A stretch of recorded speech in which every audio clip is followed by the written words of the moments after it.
welcome back to the channel, Hilux fans. As you know, in my previous episodes, I brought home Bumblebee. Bumblebee got me through some very hard times, and I absolutely love these old RN Hiluxes, and I'm dead set on building one up. I don't know if it'll be Bumblebee, because Bumblebee, as you see, has got a bit rusty, so may not be Bumblebee, but I'm dead set. I'm getting one of these. I'm going to build it up, and I've started. Let's check out what's happened. Ooh, boy! What is that? That's an LS motor, my friends. That's definitely an LS motor. And in fact, it's an LS1. It's a 5.7 litre. And that's because I've been doing some reading, and there are all sorts of regulations around power to weight and maximum displacement. And let me just tell you quickly that this 5.7 litre makes 220 kilowatts when it was new. This car weighs 1,350 kilograms, thereabouts. And if you can do the power to weight calculations, this just will be allowed to fit in that car. A 6 litre LS motor will be making too many horsepowers for the power to weight regulations. It's not the displacement of the 6 litre LS that's the problem.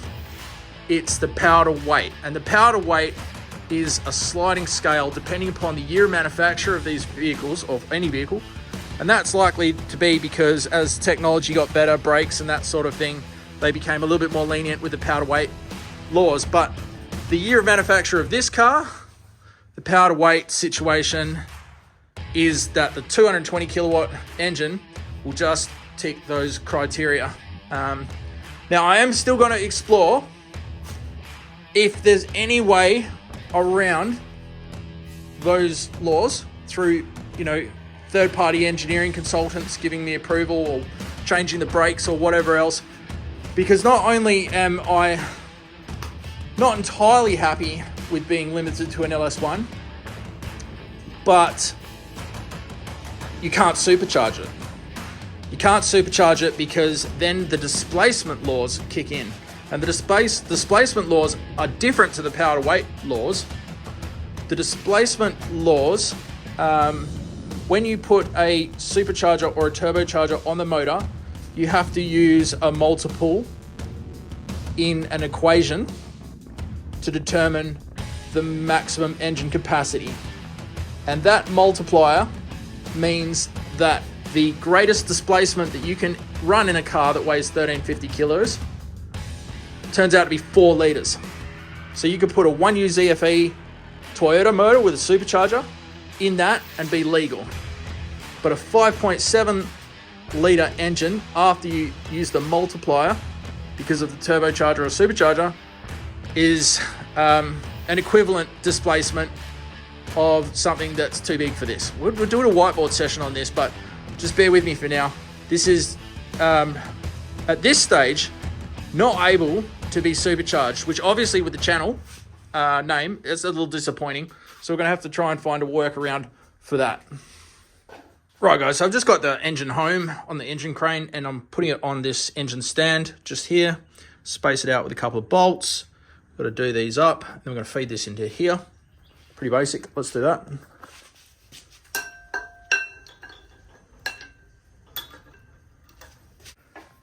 All right, we've got that all bolted up there. And now this guy goes in here. Just in here. Just like that.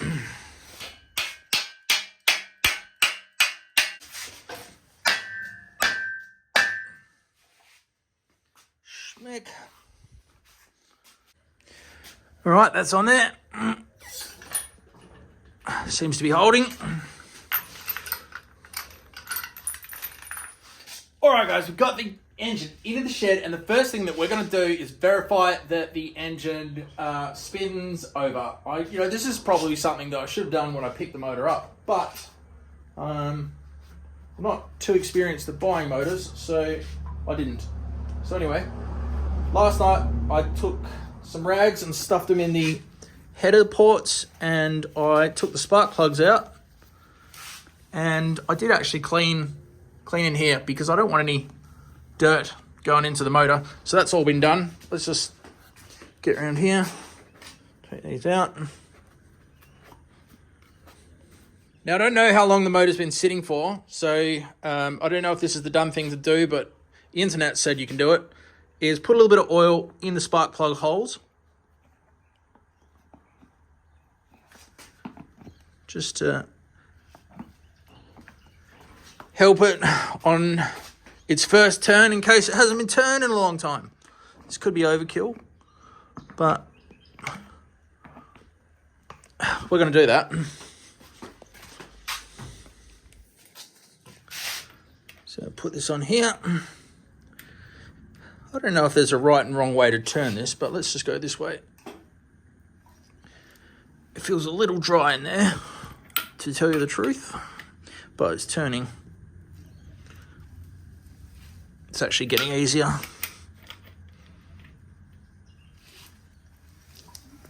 That feels good. It feels nice now. It was a little dry on that first half turn. Let's for fun connect the battery up. All right, team Toyota pickup, Toyota Hilux. What we're doing is just for satisfaction, just to see it going around. We've got a negative wire here that goes just into there, just to the earth, which is the block. And then the positive wire goes to this post here. And then you've got this signal wire, which comes off the positive. And we're going to push that on there, and we're going to see if this bad boy back here goes round.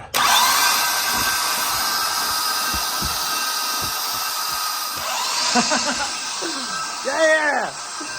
Making power! Making serious power. All electric. All right, guys, so it spins. That's awesome. Now, I bought this motor off a chap that reckoned that he pulled it out of one of his own cars to put in a 6-litre. But I'm not sure about that story because that hose is cut. That's cut. That's cut. I mean, that's what a wrecker normally does to pull them out quickly. Not saying that an individual wouldn't do that, but I don't know. That doesn't make a lot of sense to me. So I don't know. And the kilometers on this motor may be a little bit too good to be true. The ad was up there for, I don't know, shy of 150,000, which doesn't make a lot of sense for a LS1.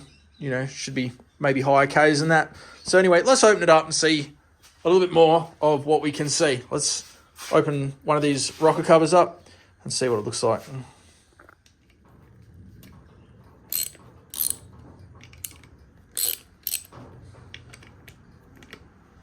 All right, guys, I need your help in the comments because I've got no idea what a clean head should look like. Is this dirty or is this clean?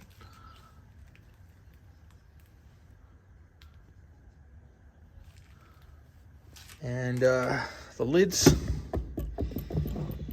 that's what she looks like. The other side.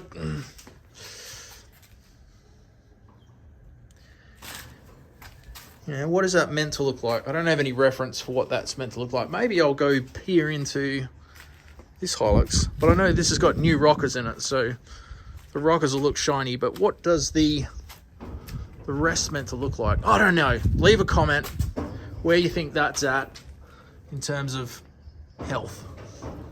Okay, guys, I've pushed it back into the shed, and the next thing we're going to do is compression test it. And yes, I have realized that I've just put oil in there, so the compression will read a little bit higher than it otherwise should, but we will find out if we've got a head gasket issue or something more severe like that. I'm not expecting a head gasket issue. The guy that I got this motor from seemed like he was quite a good guy. Good guy. And he had a very clean shed, and I equate clean sheds to good guys. So obviously, I'm a super good guy. Look at my shed. It's clean as. So what I want your help with, guys, is what other tests can I do on this motor to assess the health of it? Should I get a bore scope and try and put a camera into it, or is it even worth taking the heads off and having a look? How do I find out just what I bought here, and hopefully it's a decent motor? Until the next one, Hilux fans, keep it upright, and if you do roll it, LS Swap, the next one you get. See ya.